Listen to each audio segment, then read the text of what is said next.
You know you love it. Alrighty, welcome Gilden Court to a sunny day in Long Beach. Truth be told, I don't even know the name of this beach. Yeah, so today I'm going to be talking about the Big Ten. First off, talk about Penn State. I already talked a lot about Penn State. Penn State, they're in a win a championship or bust situation. Not expecting any less than a chip, especially a Big Ten chip. If they don't win the Big Ten this year, then I mean, it's a curse basically. They cannot win the big games at all. They have no, I don't know what the word is. They just can't win the big games. And that's kind of going to be the only excuse for next year because they have all the talent that they need for it. Yeah, that's probably the uh, the, the best team in the Big Ten. You're going in to the Big Ten next year. Next up, Ohio State coming off a chip. Go Bucks! I Earlier when I was at the gym, I had a woman come up to me while I was wearing a Ohio State shirt. It's the first time in a while I had somebody come up and tell me "Go Bucks," which was awesome. Love that. They have the two best players in college football right now, Jeremiah Smith and Caleb Downs. The only problem is the Julian Sayin quarterback situation entirely. It's kind of been talked about a couple times, like who's going to be the starting quarterback. I think it's going to be Julian Sayin. I think that's just going to be their go-to guy. I don't know. I think if, like I said earlier, Penn State not being able to win the big games, I think if Penn State can win it, then it's going to be another year Ohio State wins it.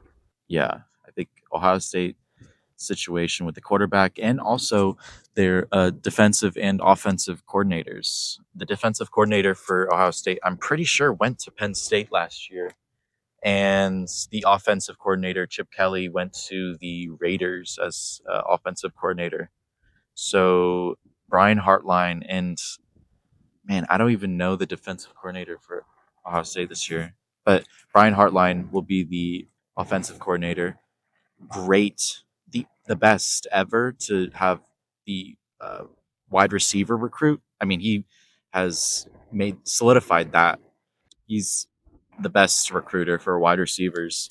I just hope he stays at Ohio State. So, hoping he can make good offensive decisions. If he can't, I'm sure he'll leave. He's been talking to I think West Virginia.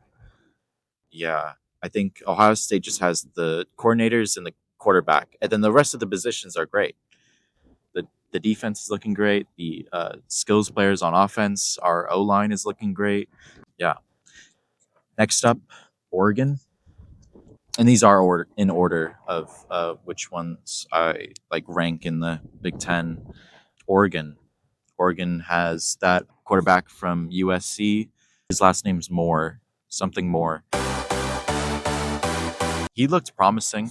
I'm excited to see what he can do at Oregon with better talent than USC. Not to hate on USC. I think they're going to be looking pretty good. I have them two teams behind Oregon. I'm excited to see what Oregon's going to do next year. Their recruiting has been kind of questionable. They have interesting setup for the recruits. There's so many I don't know. I see pictures of football players holding up like these chemical bottles that are like lit up green and they have like these goggles on and stuff. Just like interesting recruiting process, but it doesn't seem to work. See that video of head coach jumping in the pool with one of the recruits, and then like a week later he's going to Tennessee or something.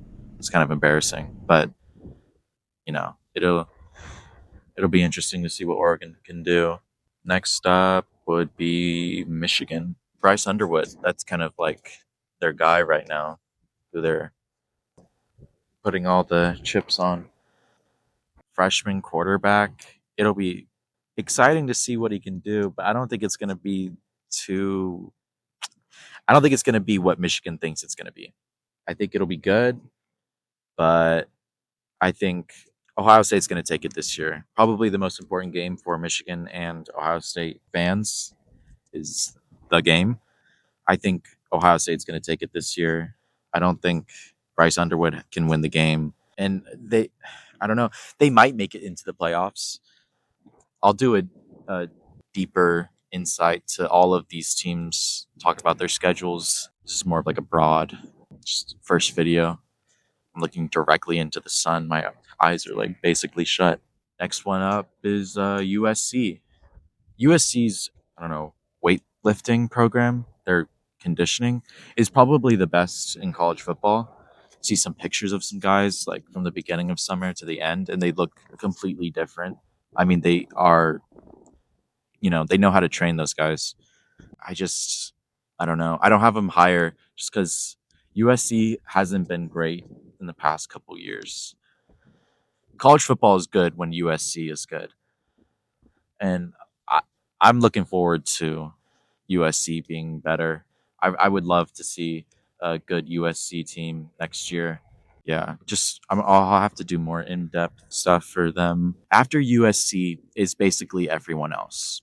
You have like Wisconsin, which they got a new head coach, and they were looking for a little bit more juice last year, and for some reason it just didn't click. Yeah. Oh, and I forgot Indiana. Indiana's in that top like six group, but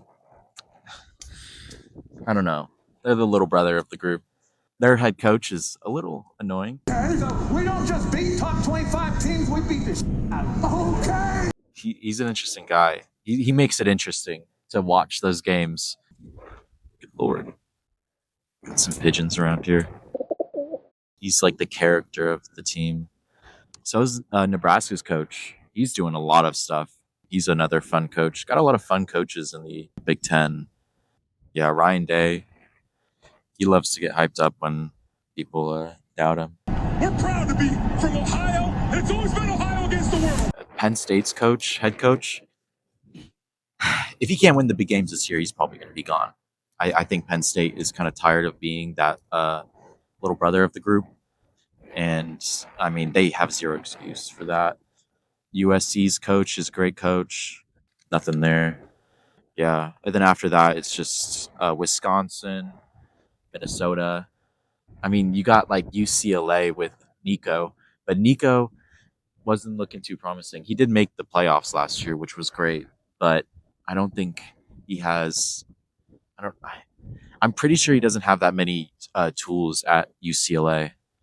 Again, just have to do another video for each team and go in more depth. And then, at the bottom of the list, you have your Purdue's, Northwestern, Maryland. Those teams, they're good for the sport, but in the Big Ten, they ain't gonna do much. Yeah, there's just levels to college football. To be honest, I feel like there should be like two leagues.